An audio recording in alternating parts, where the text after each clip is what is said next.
É o Lenilson dos Santos, hoje advogado, pastor.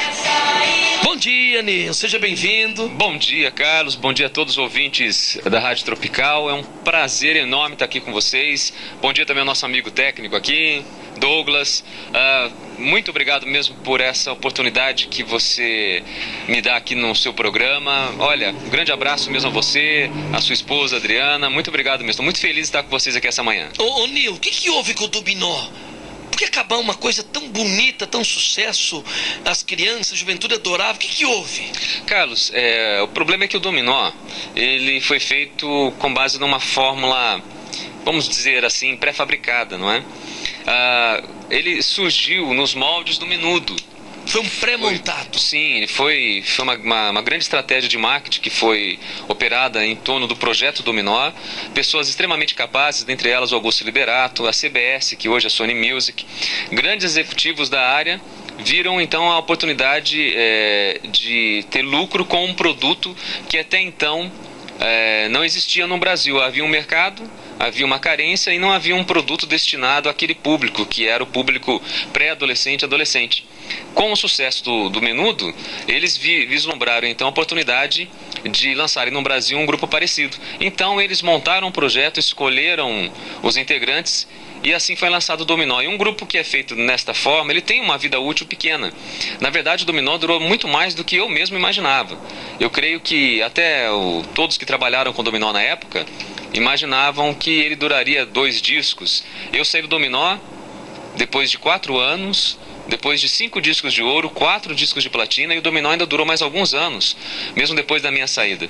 Então foi um projeto muito bem feito, que graças a Deus fez muito sucesso, mas que tinha a data para acabar, né? E os seus colegas, os componentes do grupo, cadê? Olha, eu pedi o contato com eles, mas eu tenho acompanhado pela imprensa. O Marcelo, ele vive todos vivem em São Paulo. O Marcelo, ele recentemente, creio que 2 semanas atrás, eu vi uma reportagem na Record falando sobre ele. Então ele hoje trabalha ele tem uma firma de transportes. O Afonso me parece que tem uma parceria com um estúdio de música, acho que ele é sócio. Magrinho que aparece na televisão sempre, esse mais polaquinho, quem que é o Afonso? É o Afonso. Que era drogado, ele... Não, você está confundindo com o Rafael. Ah, não é? O Rafael não? Não, todo mundo confunde. Rafael era do Polegar. É do Polegar. Rafael, eu falei com o Rafael uns 2 meses atrás. Ele está trabalhando como repórter, ou estava trabalhando como repórter da Sônia Abrão. Eu acho que ainda continua, não é? E o Marcos, ele é um executivo de uma empresa dos Justos. Eu não sei se ele é vice-presidente ou presidente agora de uma das companhias dos Justos. Então os 4 se encaminharam. Ah, sim, graças a Deus.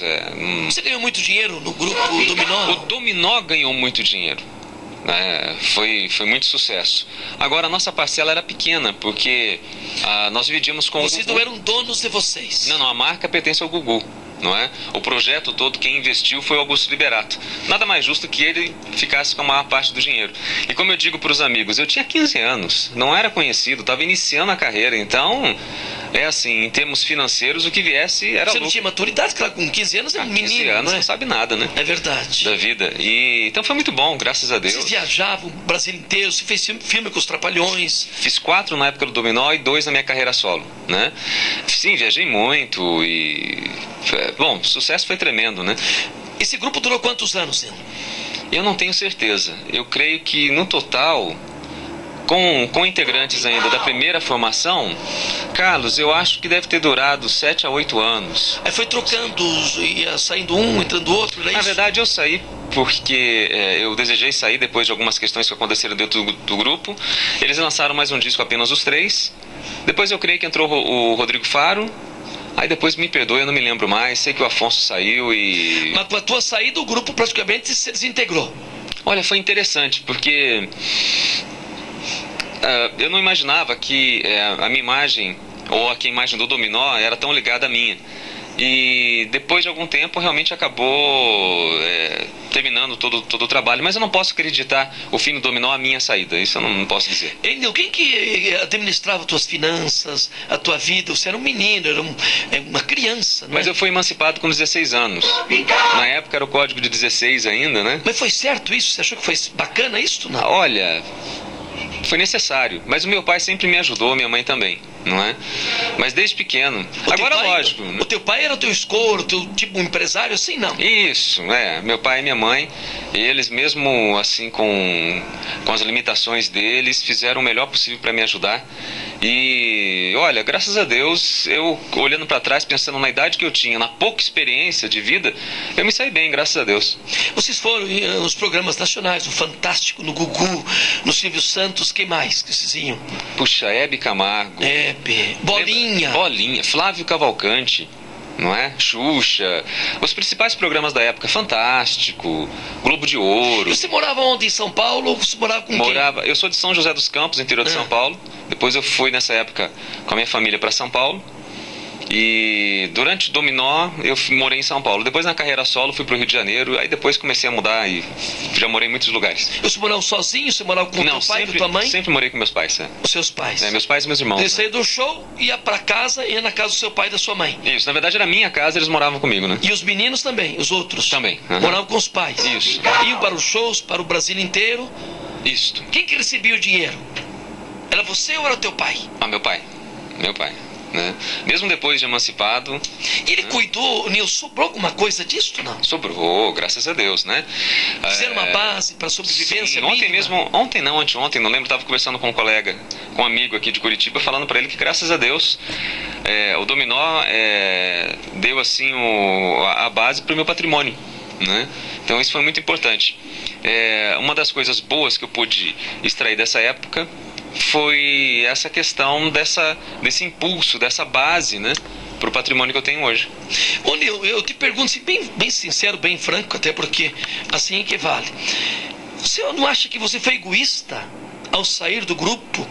Você falou que não imaginava que você fosse tão forte no grupo e deixar os outros assim na mão? Mas eu fui praticamente expulso do grupo, né? Então teve um problema. Nós ganhávamos uma porcentagem que eu não achava conveniente. Então nós tivemos uma reunião, nós quatro, para que nós pudéssemos propor um acordo para o nosso escritório. Não sei como isso vazou e de repente eu fiquei sendo tido como um revolucionário ali, como um rebelde. E foi feita uma manobra, talvez para me intimidar, não sei, dizendo assim que eles não me queriam mais no grupo. Então você não saiu por livre e espontânea vontade. Não. Saiu por livre e espontânea pressão. Mais ou menos assim. Mais ou menos assim. Houve esse problema. Aí durante a negociação meu pai falou: tudo bem, então vamos agora eu vou entrar em contato com a gravadora para saber se a coisa é assim mesmo. E aí ferveu, porque a gravadora disse que não queria o Dominó sem a minha presença. Então foi uma reviravolta no jogo. Aí eu consegui o que eu queria. Mas você voltou pro grupo? Sim, voltei pro grupo. Aliás, eu não cheguei a sair, né? O problema é que o relacionamento meu com meus colegas foi deteriorado, porque começou a surgir muita intriga, muita inveja. Então, pela falta de relacionamento com eles, eu fui obrigado realmente a deixar o grupo. Na verdade, a gravadora queria que eu permanecesse. O próprio escritório voltou atrás, percebeu a besteira que havia feito e queria minha permanência, mas como eu já não tinha mais relacionamento com eles, falei, não adianta eu ficar por aqui. Mas se a marca era Dominó, como é que o Nil ficou tão forte? Você era vocalista. Então eu não era o único vocalista. Eu e o Afonso fazíamos... Você era o mais velho? O mais velho. E eu e o Afonso fazíamos a maior parte dos solos. O Afonso, na verdade, é quem fazia a maior parte. E olha, eu vejo nisso aí, Carlos, um plano de Deus em toda essa história, para que hoje eu pudesse compartilhar Cristo com as pessoas, porque senão eu não teria feito o sucesso que fiz e as pessoas já teriam se esquecido de mim. E lá, Nil, você era feliz? Eu li teu livro aqui, não é? Nil, a nova vida ao lado do Salvador e a trajetória sua no ex-Dominó. Isso. Não é? Tua história bacana, muito parecida com a história da gente. Filho de gente simples, de gente humilde, mas de gente honrada. Amém. Isso é uma coisa muito importante, né? É verdade. E você aqui, na leitura que eu fiz, você nunca foi, ou pelo menos aparentou, nunca foi muito feliz no Dominó. Por que isso? Eu creio que porque... Mas não sonha você ser famoso, ter dinheiro, ter carro, ter mulheres, uma vida, dormir bem, hotéis, andar de avião, de helicóptero. Você conta a experiência aqui, exato, né? Exato. Mas isso não servia para você? Rapaz, isso nunca foi um sonho realmente, nunca foi algo que eu desejei ardentemente. O que eu sempre desejei ardentemente foi ser uma pessoa digna, foi ter assim o respeito das pessoas e ser completo como ser humano. Eu queria ser médico, eu não queria ser cantor. A música entrou como de uma forma acidental na minha vida. Não que eu não goste, eu gosto muito de cantar. Mas eu não desejei, quero ser um artista de sucesso. Foi acontecendo. E depois, quando eu tive contato com o meio artístico, o que muitas pessoas não sabem, Carlos, de toda a podridão que existe por trás das câmeras. Temos pessoas excelentes lá, mas o meio é um meio muito corrompido, não é? Você, como empresário do meio, sabe muito bem do que eu estou falando. E de nada adianta você ter dinheiro, você ter sucesso, você ter mulheres, você andar de helicóptero, se você não tem paz, se você não consegue deitar a tua cabeça no travesseiro e dormir sossegado, se você não consegue olhar para o espírito e ter orgulho da pessoa que você é. E eu não queria isso, até porque, com 10 anos de idade, numa igreja batista, eu já havia conhecido a Cristo e estava afastado do Evangelho. Então, meu amigo, uma vez que você conhece o Rei dos Reis, nada mais é suficiente para te agradar. Eu até concordo com você, Nil, só que é o seguinte, vamos também fazer um contraponto. Nada acontece por acaso até que você tem essa religiosidade. Então, se Deus te deu essa oportunidade de você ser famoso e ter um caminho e ter um canal de liderança, você se tornou um líder nacional na juventude, não é? Você não devia ter aproveitado mais isso, né? Mas eu não tinha como aproveitar mais, sendo que eu mesmo estava bem aqui dentro. Sequenciar, tentar, claro, você era novo também, talvez não tivesse nem cabeça. Mas hoje, o que se faria hoje? Ah, nossa! Tanto que depois eu pude apresentar um programa de TV por 5 anos. Com a cabeça madura, na Rede já Record, homem, formado. Na Rede Você tem Record, quantos anos hoje? 39. 39. Tanto que hoje eu tenho projetos... Então talvez seja a nossa conversa. Hoje seria diferente. Sim. Hoje eu tenho projetos ligados ao meio artístico, inclusive de um novo programa de TV, programa de rádio, porque eu também sou radialista, projeto para filme, projeto para disco. Então eu quero deixar bem claro, eu creio que o meio artístico é um excelente canal para você levar as boas novas de Cristo para as pessoas. Hoje, com a maturidade que eu tenho, com a formação que eu tenho, principalmente com a paz que Cristo colocou no meu coração, eu tenho plena consciência e condições de utilizar da melhor forma possível os meios de comunicação de massa. Mas na época do dominó, não havia como eu poder trabalhar dessa forma, porque em primeiro lugar eu não estava bem. Como é que você vai poder dar para a pessoa uma coisa que você não tem? Não tem jeito. Eu vi que você, aqui no ônibus, você fica na janela olhando para fora, lendo o teu livro, e você pensando assim, num devaneio teu, não é? Na verdade, o que você pensava ali? Na verdade, eu estava pensando na minha vida. Na verdade, eu ficava meditando, fazendo ali uma avaliação do momento que eu estava vivendo e falando com Deus. Isso com 17, 18 anos, 20 anos? Isso foi 15 anos? Uns 18 anos, mais ou menos. 18 anos.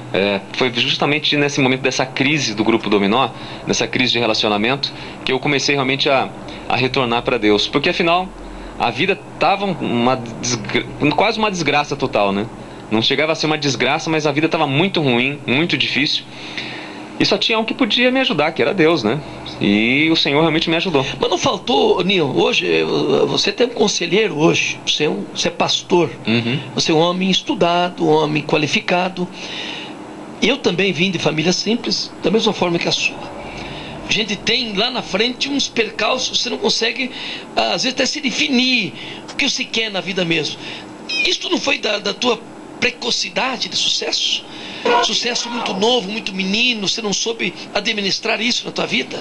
Eu creio que não, porque, embora novo, eu já era assim, bem amadurecido para a idade que eu tinha. E eu conseguia vislumbrar bem as situações. O que mexeu muito comigo foi isso, ver a futilidade da vida. De um lado as pessoas, por um lado as pessoas me idolatrando e desejando estar onde eu estava.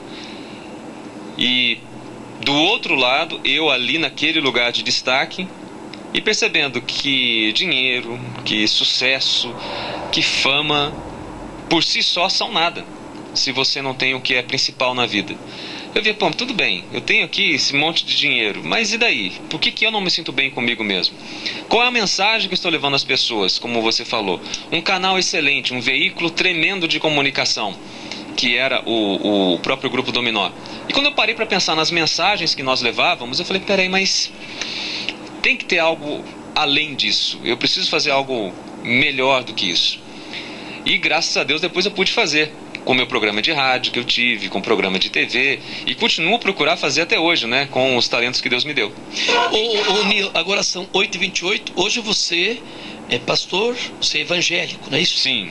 Agora daí te pergunto, bem tecnicamente, você viu que lá no mundo artístico tem muita decepção, feito de gente. Uhum. E a igreja é feita do quê? Gente, E qual é a diferença? Cristo. Ele é a diferença. Porque onde existem pessoas, existem falhas, existem problemas. A igreja pode ser comparada... A igreja não é o céu. A igreja não é o céu. A igreja é uma comunidade de pessoas falhas, pecadoras, mas que se unem em torno de uma fé comum em Cristo. E entregaram a sua vida a Ele e vão sendo transformados. A igreja pode ser vista como um grande hospital, ou uma grande oficina mecânica. É verdade? Sabe? A diferença entre uma pessoa que está na igreja de Cristo e a pessoa que não está na igreja de Cristo é uma pessoa, Jesus Cristo. Essa é a grande diferença, porque nesse meio que eu vivi, nesse meio Artístico. que eu tenho assim tantos amigos até hoje, né, muito queridos, mas que eu não compactuo com o modus operandi do meio, né, do meio artístico, o modus vivendi ali. Muito bem. Qual a diferença dessas pessoas para as pessoas que estão na igreja? Se você olhar para a pessoa em si mesmo, não tem diferença nenhuma. Sim, Né? Continuam com frustrações, continuam com problemas, continuam com qualidades, continuam com talentos, continuam com falhas. Precisa de dinheiro, pagar luz, pagar A mesma água, coisa. viver e tal. A diferença é Jesus Cristo. É Ele que faz a diferença na nossa vida. Do contrário, é tudo igual. Ô Nil, então, mas nessa linha, porque se veja, hoje nós sabemos que tem igrejas que são grandes empresas, não é? Hoje em Não dia... é uma frustração tua nisso? Eu vejo que você é um idealista, eu vi no teu livro aqui. Sim. Você é um idealista. Aí eu pensei e comentei aqui de manhã com a minha equipe hoje. Como é que o Nil vive? O Nil é um artista, é um talento, um homem inteligente, um homem que Deus abençoou. Mas ele vai conviver com outras pessoas. E como é que ele vai observar isso? Porque acaba virando, de qualquer forma, uma empresa. E como é que fica a tua cabeça? É por isso que eu faço parte da primeira igreja batista de Curitiba. Então, por que Primeira Batista? Que é uma... tem de diferente? É uma igreja batista. E como... Estou tentando explicar de uma maneira mais simples aqui. Seria a maior igreja, certo? Da igreja batista aqui de Curitiba. É a primeira igreja batista, né? Creio que também uma das mais antigas, se não a mais antiga. Mas infelizmente não tenho aqui agora mais informações para te passar, porque eu estou vindo para a igreja agora. Eu estava servindo a Deus como pastor de jovens e adolescentes na primeira igreja batista de Araucária, e agora estou na primeira igreja batista de Curitiba. A tua primeira vinda para a região de Curitiba, não é? Foi para Araucária. Eu vi no teu livro aqui. E agora em Curitiba. Por que eu faço parte da primeira igreja batista de Curitiba? Porque é uma igreja séria, uma igreja que não perdeu a visão, que não deixou de ser igreja, muito embora possua 300 ministérios, em torno de 5 a 8 mil membros, eu não sei direito, né? Um prédio enorme, mas pastor Pascoal Piragini, pastor Paulo Davi, pastor Manfred, pastor Érico, enfim, os pastores todos ali da igreja não perderam a visão de que são um organismo antes de serem uma organização. E como cristão eu tenho que pedir perdão aos seus ouvintes por comportamentos que nós temos visto por parte de cristãos que têm trabalhado mais como empresa, mais como instituição. Inclusive na política também eu tenho que pedir perdão, porque se temos ali cristãos sérios, temos muitos que infelizmente perderam a visão. Mas eu quero dizer e digo sempre para as pessoas, quando você vê um cristão agindo dessa forma errada, não confunda o testemunho dele, o mau testemunho dele com a verdade de Cristo, que continua sendo a mesma. Se o cara está fazendo alguma coisa errada, o problema é dele, porque Cristo não mandou ele agir daquela forma. E se tem igrejas hoje, instituições, organizações religiosas, agindo como empresa, se esquecendo de que nós estamos no mundo não para ganhar dinheiro, mas para levar a mensagem de Cristo às pessoas, bom, cada um vai responder por si. E eu, como cristão, peço perdão. E faço convite aqui, você que quer conhecer uma boa igreja, visite a primeira igreja batista de Curitiba, porque lá ainda existe o povo de Deus. Fica onde essa igreja? Na Bento Viana. Na Bento Viana é um quarteirão inteiro ali no Batel, né? E outras igrejas batistas também que você queira conhecer, não é? Você já teve em outras igrejas, não? Eu tenho um ministério, eu chamo de ministério, esse trabalho que eu faço pregando o evangelho. E eu visito várias denominações evangélicas. Você vai e daí vai embora. Sim. Você não se integra com eles. Não, eu faço parte, a minha igreja local é a primeira igreja batista de Curitiba. Mas eu visito várias igrejas, inclusive agora, segunda-feira eu vou estar em Paranaguá, num clamor por Paranaguá, na primeira igreja batista de Paranaguá. Essa semana que passou estive na comunidade evangélica batista ali em São Brás, estive no jantar da Nonep na quinta-feira, estive no lançamento do meu livro na própria minha igreja ali, na primeira igreja batista de Curitiba, e visito todas as denominações, Assembleia de Deus, Metodista, Presbiteriana, não é? Você se sente bem, Nil? Tá feliz? Muito feliz, Carlos, meu amigo, meu Deus, agora eu sei o que é felicidade. Sabe o que é você encontrar o sentido da vida? Você ser feliz com a sua profissão, ser feliz com seus talentos, com seus dons, você poder usar, como você comentou, puxa, você não poderia ter usado melhor o seu talento na época? Poderia se eu tivesse o conhecimento que eu tenho hoje, mas hoje eu posso. Então os projetos que eu tenho, ligados ao meio artístico também, você poder subir e cantar, usar o talento que você tem, mas com alegria. Você poder estar num programa de rádio como o teu e poder falar com alegria, sem máscaras. Estar num programa de TV sendo íntegro. Eu aprendi, Carlos, que integridade é você ser o mesmo em qualquer lugar. O que eu sou aqui, eu sou no escritório, eu sou no fórum, eu sou na igreja, eu sou num evento público, eu sou no quarto da minha casa, eu sou com meus pais, eu sou íntegro. Você não é uma pessoa, Nil, que normalmente o sucesso depois a entre-safra gera amargura, tristeza, rancor, né? Muita gente Você fica tem chateado, isso, não? né? Você não tem isso? Tem? Não, misericórdia. Inclusive também eu não tenho... Tem gente que nem gosta de falar, né? Assim, eu fui do meio artístico e nem quero tocar nisso. Não. Eu fiz parte de um grupo que fez um tremendo sucesso. Mas que o passado nem Deus muda, já passou, já foi, já está feito. E de outra coisa, eu não fiz nada assim, sabe? Ao contrário, eu só tenho que me orgulhar da minha passagem pelo Dominó, dos fãs que eu tive, que Você mantém drogou, até meu? Hoje. Não, graças a Deus, não. E o grupo se drogava, você não sabia? Também não não. via? Não se drogava. Não. Pelo menos na minha época, com certeza não. Você disse que namorou muito aqui no teu livro, né? Esse eu namorei mesmo. E não chamava a gente, né? Eu sou bobo. E nós aqui, olhando o Nil lá, né? Você namorou a Angélica? Não. Não. A Angélica foi só amigo dela, né? Mas ela não namorei, não. Eu namorei poucas moças do meio artístico. Como é que você vive, Nil? Você tem dinheiro? Você Tenho. ganha dinheiro? Graças a Deus, né, Carlos? Mas tu me presta cenzão aí, Nil. Ô, rapaz! Tem problema não, pra amigo a gente faz até uma doação. Mas amigo não paga, sem problema, né? Que emprestar dinheiro pra Eu parente, não sou um amigo. Carlos Gomes, mas... Né? Isso é muito bom. Viu, ô Nil? E então você vive como advogado, Isso. também tem teu patrimônio, Isso, você né? tem aluguéis, alguma coisa assim? Isso, e coloco inclusive nosso escritório à sua disposição, né? E precisar de uma oração também. Hoje, graças a Deus, eu posso atuar como profissional e também na área espiritual como pastor, né? O teu escritório então, onde é muito que é, né? legal. Que Fica é- Inclusive um abraço pro pessoal que tá lá ouvindo, o doutor Rafael, doutor Levi, doutor Ricieri, os estagiários também. Qual é o telefone do escritório de vocês lá? 3016 2280, né? Ah, tá aqui, ó. 3016 2280, na 7 de setembro, 4615, nono andar. Lenilson dos Santos, advogado, o Nil, né? Do famoso grupo Dominó. Cadê essa segunda música aqui? Como é que é? Ela. Não, a segunda. Depois a segunda ou a primeira? Então põe a primeira. Ei, garoto, você que canta aí? Não, essa aí quem canta é o Marcelo. Ô, Marcelo, só um Isso. pedacinho. Eu quero te mostrar aqui o